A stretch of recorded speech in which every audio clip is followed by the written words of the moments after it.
Hello, Liam Horan here from Slee Careers.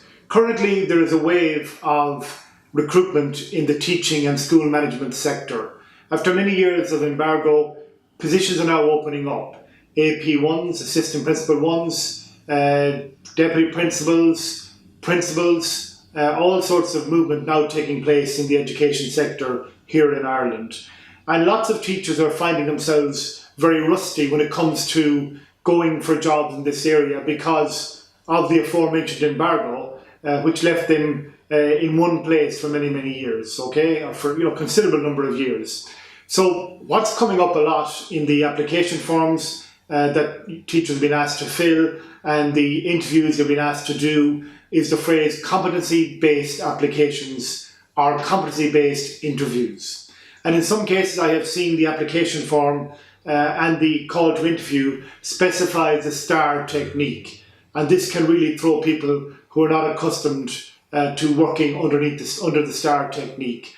I want to go through it very simply and try and make it as real as I can for you as teachers and potential school managers. The STAR technique, first of all, is a storytelling technique designed to help you give your best information, your best examples in either the form or in the interview. It is not a test within itself. It facilitates your stories. So don't get overly fixated by it. It's leading you through in an easily followed way, in a structured way, to the steps you need to take to get good information across the table. Okay? Please email us at admin@sleenuacareers.com to get our STAR workbook, which will help you prepare for forthcoming interviews and application forms. And what that does very simply is it gets you to identify the competency you wish to explore. So for example, leading, teaching and learning. It gets you to identify an example that will prove that point. And it does that by taking you through the steps of STAR, which are situation, task, action, result. We also add a fifth part that then, when you get our workbook, you'll see about that. But for now, I'm going to talk about the STAR as it's known. So the situation might be under leading, teaching and learning. I was head of the English department in our school, where I led the efforts or coordinated the efforts of 5 English teachers.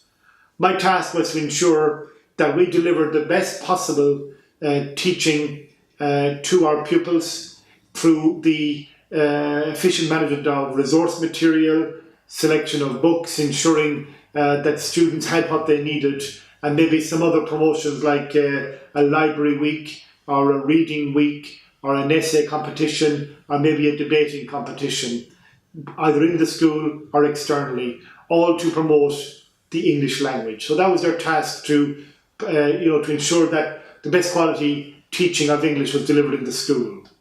What are the actions you took? This is where the meat of your answer will be, either in the form or in the interview. So the actions may be, as I said, I ran a debating competition, 50 students took part from our school, 5 were selected to represent our school, and they went on to win the regional final, for example. As head of the English department, I called a number of meetings every year with my colleagues in the English department where we discussed various things like homework policy, curriculum, how we were handling certain things, how we were bringing the new junior cycle on board, the various things that that would be relevant to the English department and that you as leader of the English department wish to ensure were done properly. Okay. Other things may have been the essay competition that I said. It may have been the holding of some sort of an in-service day or a training webinar or getting an external speaker in to talk about something very specific to the English department. So these are the actions under A in STAR, the actions you took to lead teaching and learning within the school. You may also have carried out a survey of students on homework, for example, or you may have sought some parental input on homework. Anything that you did to improve the quality of the English learning and teaching in your school. The result was, and the R for result could include greater numbers taking higher level subjects perhaps, great level of engagement in the competitions. It could be good feedback from your principal, it could be good feedback from your students, or good feedback from your parents. Anywhere, or it could be awards won, it could be some recognition for the school by being selected as a pilot for some aspect of the new junior cycle, for example. But anywhere you can show that the actions I took were acknowledged or delivered results, okay? And the results can come from those kind of areas. So you set up the heading, leading, teaching and learning. You do the situation I was, the task I had to, the actions I did, and the results, the following took place, okay? And you do that across the line, whether it's managing an organisation, another popular one on application forms, whether it's delivering a vision for the school, developing leadership capacities, another popular one in application forms as well. So where did you develop leadership capacity, both within the student body, because a lot of talking about student voice, or within among your teaching colleagues, okay? So you might say, I haven't had leadership experience, I haven't had management experience in the school because of the embargo, but you got to find the little things. For example, head of department maybe one, as I said. During the embargo, there were lots of cases where teachers volunteered to take on posts of responsibilities in a kind of de facto way without getting the stripes. Have you done that? Have you led, been the football coordinator of the school? Have you been the director of the school musical? What have you done to drive things in the school, and can you feed those then into the competencies that are on the application form?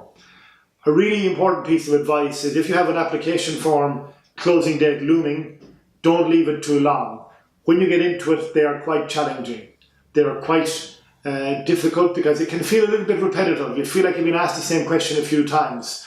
You may feel you don't have the experience to allow you to go for the job. And I've come across clients of ours who have decided halfway through the application thing, well, it's not my time. I need to do a bit more work in the school, make a bit more of a name for myself, so to speak. And that can be valuable as well if that's what you conclude from doing the application form. But if you are determined to go with it, do it, give yourself plenty of time. Maybe even check out a typical application form before your own one is advertised, just in case the lead time to closing date is short, okay? So get used to doing the application form before you need to, ideally. Contact us for our STAR workbook, and when it comes to interview training, the same rules apply. You tell stories that show you doing things and achieving results. If you're going for interview, it's a good idea to prepare a second example per competency. Sometimes the application form or the call to interview will specify that they may go outside the original application form, but even if it doesn't specify it, I would still do it. Better be over-prepared than under-prepared, okay? So if you want assistance, do contact us, and if you want either in the application form front or doing interviews, do contact us. We have a lot of expertise, former school principals, etc. in our ranks, and we stay well on top of the whole area of applications and job campaigns, so to speak, in the education sector here in Ireland. Thank you. We're Slee Careers. We're Ireland's leading career training agency. Call us on 094 95 42965 or visit our website sleenoaccareers.com.